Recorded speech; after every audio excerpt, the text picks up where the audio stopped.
Ladies and gentlemen, I'm the one and only DJ Storms, and no, you are not dreaming.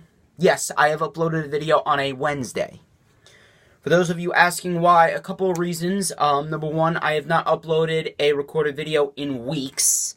The last few weeks has just been merely the Storm streams. Shout out to Nathan Hines, Zach Albert, and my right-hand man, Jake Salig, for starring on the past 3 Storm streams over the course of the last few weeks. I wanted to make a few announcements before I get into what I need to talk about. Number one, no Lightning Flash update tomorrow. I'm not recording it tomorrow. I'm not going to post it on Friday. No Storm stream this week. I will be in Long Beach Island for my mother's birthday. The next Storm stream will be next Friday. Either next Friday or next Saturday, but it will be sometime before Evolution. I have a lot going on. I have a lot of college work going on, which is why I haven't been able to upload the Lightning Flash updates, as well as I was going to do a rundown for Super Showdown. That didn't work out. I still haven't watched all the matches from Super Showdown, nor do I want to. But the reason why I did this is because I wanted to do a quick rewind on the premiere of NXT UK. This is not going to be a reoccurring thing. I just wanted to get it out there and get a little bit of content out for you guys. This is not going to go 40 minutes, 45 minutes. It's not going to go an hour and a half like the Storm stream. This was probably going to go 15, 20 minutes at most. I just want to get this quick video out there to talk about NXT UK, get my thoughts and opinions out there, and, just give you guys a little bonus content, so to speak. Consider this a little Halloween present from DJ Storms. But NXT UK, the premiere, they did a very, very, very good job. I don't know what's going on with Triple H, but ever since the inception of NXT back in 2012, Triple H has just been 100 miles an hour go, and each and every single time he produces and he creates an event or a show or a match or a storyline or a feud, you name it, Triple H knows how to deliver. Triple H knows how to take basically something that no one has really cared about, and now they're making you care about it. Like, I didn't know who the hell Dave Mastiff was until the UK special last June. I didn't think that I was ever going to see a guy like Tyler Bate or Trent Seven featured in prominent storylines, but yet here they are, staking claim to be the first ever NXT UK Tag Team Champions. Triple H, I cannot wait until Triple H takes over. Because when Triple H takes over, can you imagine what Raw and SmackDown are going to be like? Raw and SmackDown this week. SmackDown's 1,000th episode, it was to a certain extent entertaining, but at the end of the day, it just fell flat. Monday Night Raw, it's the same shit each and every single week. I mean, at this rate, if you enjoy Monday Night Raw, you have to be the biggest retard known to mankind. And, obviously I've had a lot of people trying to come after me, a lot of delusional Bella Army bitches, as you can see on my timeline and in my mentions. Speaking of Bella Army bitches, if you want to go back and watch the 7th, I'm sorry, I'm losing track of time. You see, this is what all this schoolwork and all the shit that I got going on in my life, this is what 7+ hours a day at my job and all the college work does to you. I'm forgetting the basic shit.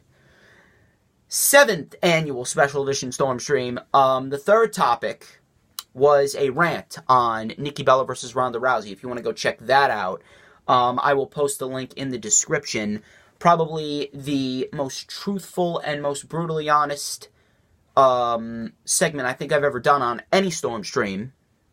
Jake Salig, always great. Shout out to him again. He's probably one of my biggest supporters, and he's probably the best member of the DJ Storms posse out there. All the members of the DJ Storms posse are great, but Jake Salig, you're on another level. You're on another level, brother. So let's talk about NXT UK. This was standard 1-hour format, just like NXT.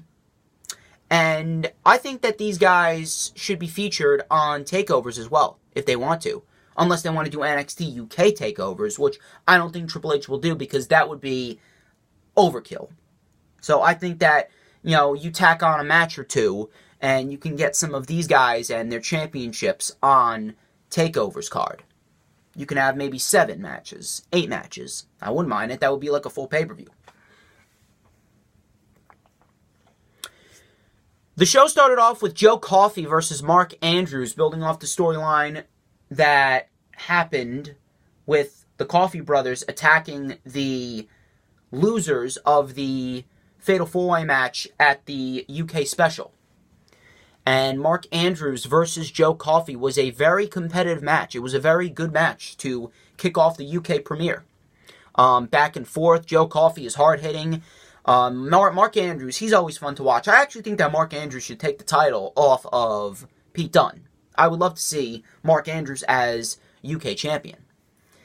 But they went back and forth. We had Joe Coffey with a pop-up power slam. Mark Andrews was going for the shooting star press, but I believe it was Mark Coffey, his brother, Mark Coffey, he distracted Mark Andrews, and that allowed Joe Coffey to hit that discus lariat and win in a good match to kick off the show. The Coffey brothers then attacked afterwards, and Flash Morgan Webster makes the save. The Mod Father, probably one of my favorites in the NXT UK division. Flash Morgan Webster, he's got a lot of charisma. He has a lot of potential to be a main event player in the NXT UK division. Mustache Mountain cut a promo. You could really sense the passion within Mustache Mountain. And I really love the fact that they are portraying Mustache Mountain as top-of-the-line talents. I really appreciate that people like Tyler Bate and Trent Seven, they're being taken seriously, not just as singles competitors, but as a tag team as well. And they're basically throwing out a challenge. Step up. Face us. We want competition for the NXT UK tag division to fight for those tag team titles. So I like that they're openly calling people out. I can sense that they might face the Coffey brothers. I would love that. If they want to go forth with Mark Andrews and Flash Morgan Webster, they got a lot of charisma there. I wouldn't mind that. A nice high-flying style tag team. Dave Mastiff versus Sid Scala. This was basically a squash match. I don't think Sid Scala got any offense.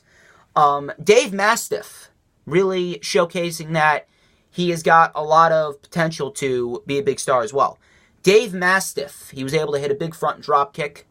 He hit a huge heel. He threw Sid around the ring at least 3 times in this match.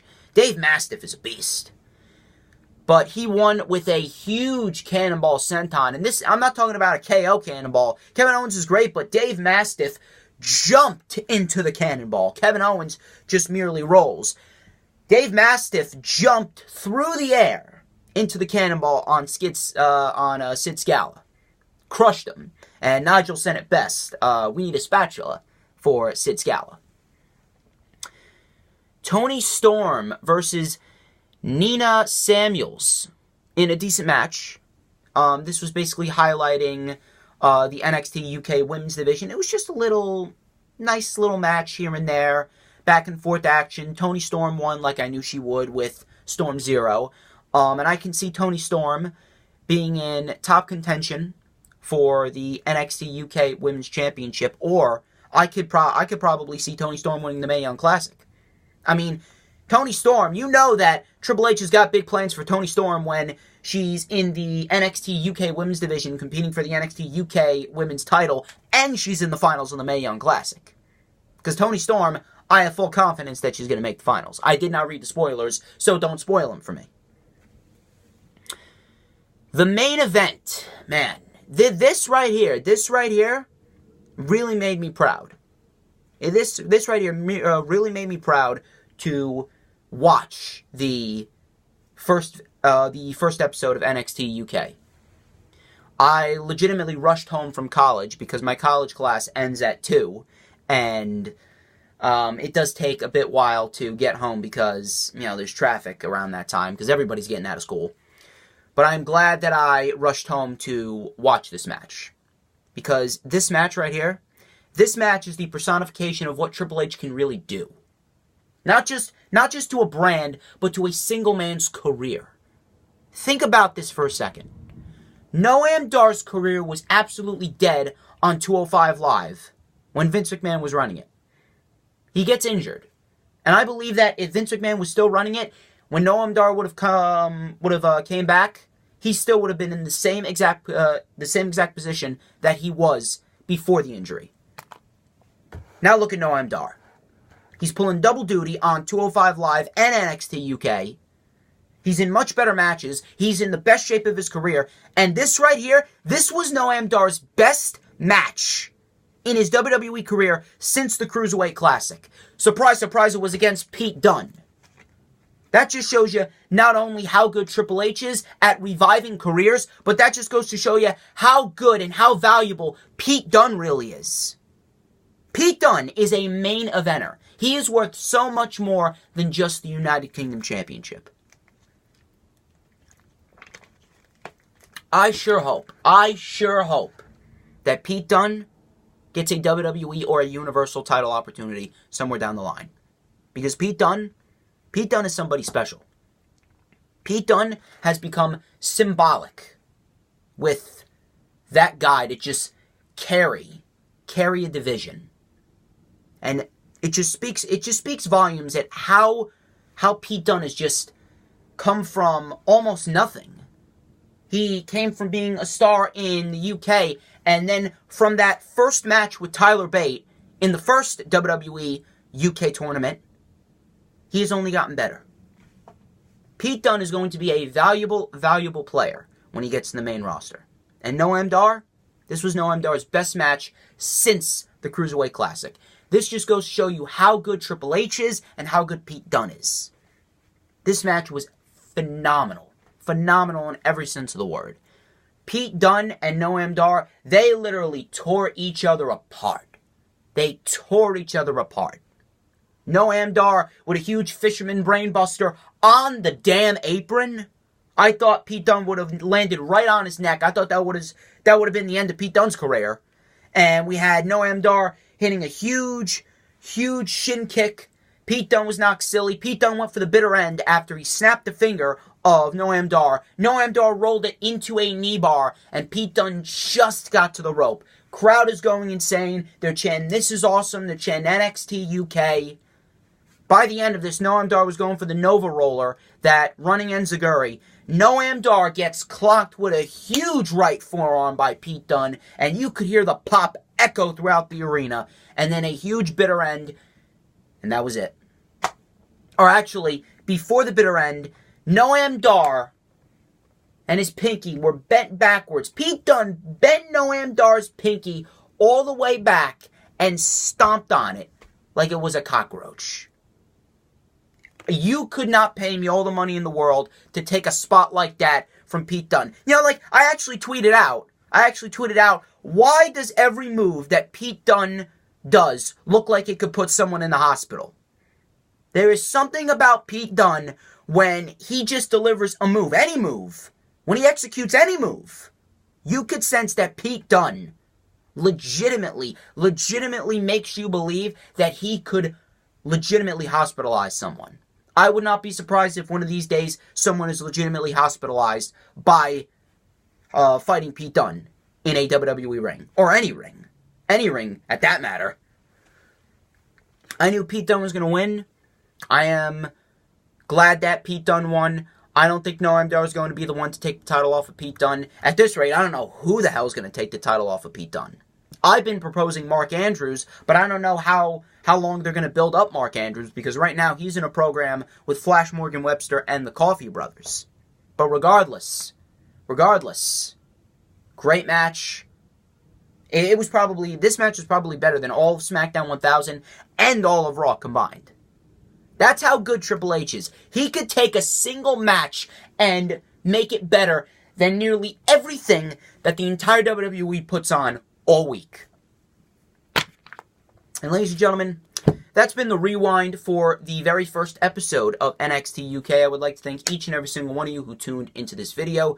Do not forget to like, give me that thumbs up, comment, leave it down below, hit that subscribe button, hit that notifications bell with a huge Pete Dunne-like forearm. I want to hear that ding on my phone. I want to hear that ding when I get a new subscriber. And of course, you want to hear that ding on your phone when I post a new video, because you do not want to miss the content that I have coming, the Rundown for Evolution. I will try and get the Lightning Flash update up as soon as I can. I want the Lightning Flash update to be back as soon as possible, and it will be. I got 2 more Storm streams in the works. Oh, by the way, Rescue Mania 3 will be at Beckton High School in New Jersey, and the main event will be Crowbar versus Andrew Anderson inside of a steel cage. I will be there. The DJ Storms posse will be out in full force. If you want to go attend that, tickets should be available in the following weeks. Survivor Series. I will try and get the rundown for Survivor Series up. Bring back JV Thunder. We got something good in the works. Also, for Survivor Series, my brand partnership Wrestling Express, run by Tommy McGrogan, Glenn Davidson, and the rest of the administrations. They will be hosting the Survivor Series Wrestling Express meetup. The pay-per-view meetup will be at Pub 46 in Clifton, New Jersey on November 18th. I believe it starts at either 5 p.m. or 6 p.m. I will get more details as the weeks go on. Ladies and gentlemen, I'm DJ Storms. This has been the rewind for the premiere of NXT UK. You have a great week, and I will see you next week for the 8th annual special edition StormsStream.